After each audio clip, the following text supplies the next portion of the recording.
Pip, pip. Cuando era pequeño, me pusieron frente a un ajedrez y me explicaron las reglas. Alfil en diagonal, caballo en L, y en tan solo 7 movimientos, la partida se podía ganar. Gambito de dama lo ha petado, y ahora todo el mundo quiere ponerse a jugar al ajedrez.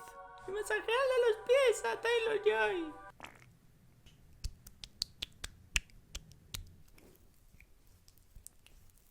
Pregunta: ¿qué es más divertido que el ajedrez? Nada. ¡Respuesta! Entonces, ¿por qué la gente se la suda? ¡Síntesis! Desastres, desastres, desastres para los habitantes de la Tierra. Comenzarán después de que los 3 últimos ángeles toquen las trompetas. En fin, que el ajedrez es para gente inteligente como tú, querido espectador. Así que por favor, acompáñenme a la nave del misterio, donde veremos la historia del ajedrez. En 1261 a.C., el faraón Ramsés II, a causa del aburrimiento, decidió pedirle a un súbdito desconocido que le creara un juego para entretenerle. Y este súbdito creó Age of Empires Mythology, el primer ancestro del ajedrez moderno. Pero el juego tenía un problema, y es que necesitaba un ordenador pirámide para correrse, y claro, pues el faraón se veía muchas veces solo buscando partidas en el online.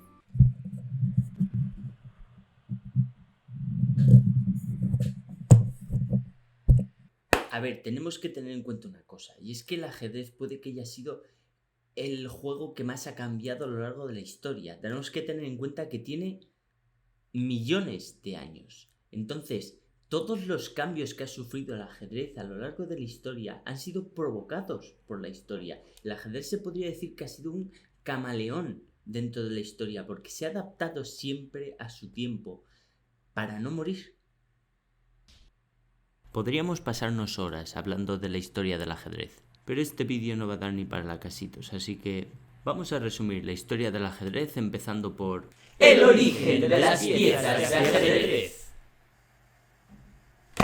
Los peones fueron la primera pieza de ajedrez de la historia. Y es que durante la época del Sacro Imperio Romano, el ajedrez era un juego que se jugaba exclusivamente con peones, llamados en su momento servus, que en latín quiere decir esclavo, lo cual explica la forma de falo que tienen los peones, porque si había algo que les gustaba a los romanos en esa época era la sodomía. Un siglo después apareció la pieza del rey, convirtiéndose en la pieza principal del juego. Si el rey moría, la partida había terminado. Si a un jugador se le caía una espada en la cabeza, también.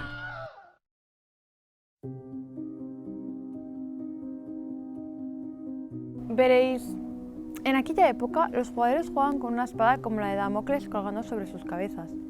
El mecanismo de la espada hacía que con cualquier movimiento de alguna de las piezas habían muchas otras formas de ganar, envenenando al rival, clavándole un cuchillo en el ojo, pero digamos que las victorias oficiales eran con la espada de Damocles.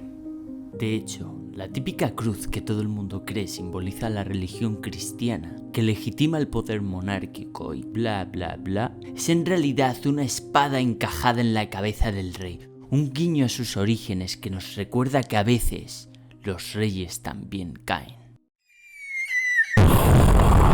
Más adelante, durante la Edad Media, salió lo que se conocería en la época como la expansión del entretenimiento del rey, con las piezas de el burdel, los criados a 4 patas y los bufones aristócratas, que más tarde se ampliarían durante la época de las cruzadas con la pieza del papa. Y bueno, si los jugadores de LoL les sorprendió cuando les sacaron 2 nuevos campeones a la vez, imaginaos cómo se le quedó la cara en la época cuando después de un siglo jugando solo con putos peones, te meten hasta 5 piezas nuevas en un periodo menor a un siglo. Claro, la gente se le hizo el culo pezzicola. Y durante los siguientes años el ajedrez se convirtió en el videojuego más jugado, convirtiéndose en algo más popular en esa época que el parchís medieval o la puta peste. Espacio patrocinado por Cerveza con Melocotón, la mejor cerveza con un poco de dulzor. También en esa época se introdujo una de las jugadas más famosas del juego y una de las pocas que han perdurado hasta nuestros días, el enroque, un movimiento que básicamente representaba al rey yéndose de frutas. También hay que resaltar que la figura del papa no era lo mismo que la dama. El papa se movía igual que el rey, solo que en vez de comer piezas, las convertía.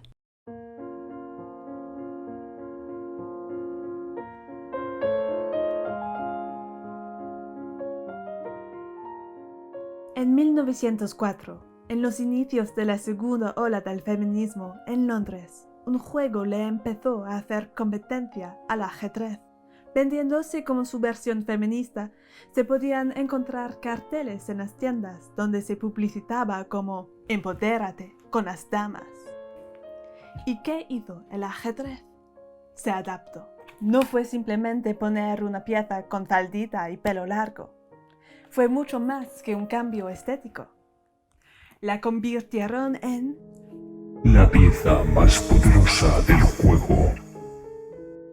Y ya está. Ya tenemos todas nuestras piezas conocidas. Peones, rey, dama, caballo, alfil y torre. ¿Sí? ¿Seguro?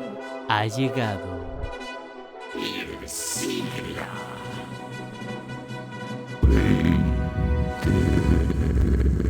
1914. Sale al mercado la versión del ajedrez con 40 bandos. Los jugadores descubren que es imposible ganar una sola partida. 1920. Gandhi tuvo una lucha judicial para intentar cambiar las reglas del ajedrez y que no se pudieran comer las piezas. Perdió. 1922. El ajedrez en Rusia se empieza a jugar exclusivamente con peones. Era un poco aburrido. 1939. En Alemania se empieza a jugar una versión del ajedrez en la que las piezas negras comienzan entre las blancas y el objetivo no es comerse al otro rey sino escapar. Si conseguías salvar al menos una pieza podías darte con un canto en los dientes. 1945. A finales de la Segunda Guerra Mundial intenta introducirse la pieza de la bomba nuclear, pero era poco rentable usarla porque los tableros acababan hechos una puta mierda.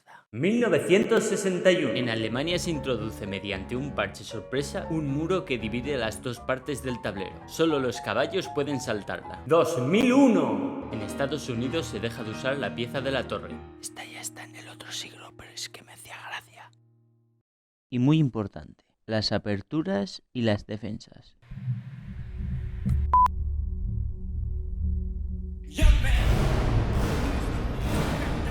Sí, como bien dices, las aperturas y defensas son un aspecto fundamental del juego del ajedrez. La apertura la juegan las piezas blancas y la defensa las negras.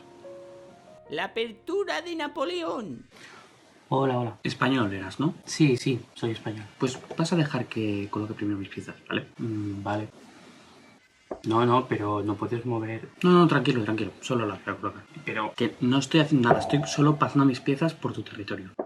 Mira, ahora ya están colocadas, ahora podríamos empezar. Pues te toca a ti. Jaque mate.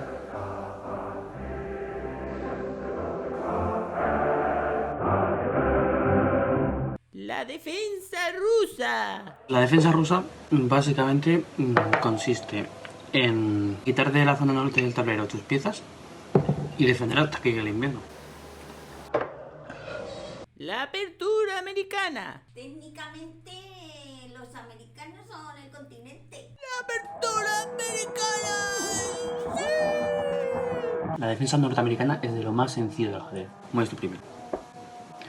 Pues ahora tus piezas considero que me parecen un poquito hostiles. Eres un puto terrorista.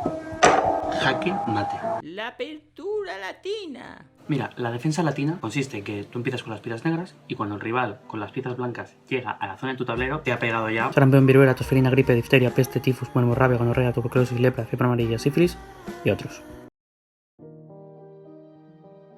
El caso del ajedrez es muy curioso porque la cultura popular ha dado a entender que el juego sigue unas reglas inmutables que no se han cambiado, pero ¿realmente creéis que no se ha parcheado el juego en los últimos años?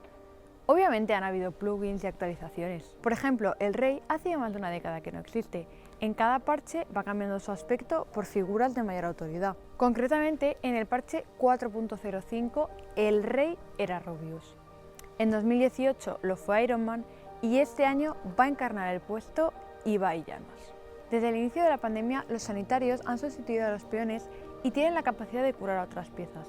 La nueva e ilusionante actualización de este año es que la victoria se podrá obtener a través de Twitter o Instagram. Para ganar no solo tienes que ser inteligente, como yo, sino que además hay que ser influencer. Los followers de cada jugador son claves. El ajedrez es un reflejo de la sociedad. Una sociedad dura, insensible, deprimida y tremendamente sectaria y reaccionaria. ¿Eso es algo positivo?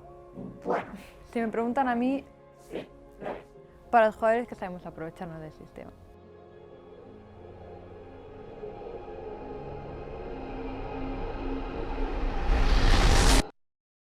Mentís. ¿Qué decís? Mentís. Y vos de vos os reís como yo me río de vos. No comprendo qué decís. Será porque no querís. Que está claro, vive Dios. Siempre fuisteis enigmático y epigramático y ático y gramático y simbólico. Y aunque os escucho flemático, sabed que a mí lo hiperbólico no me resulta simpático.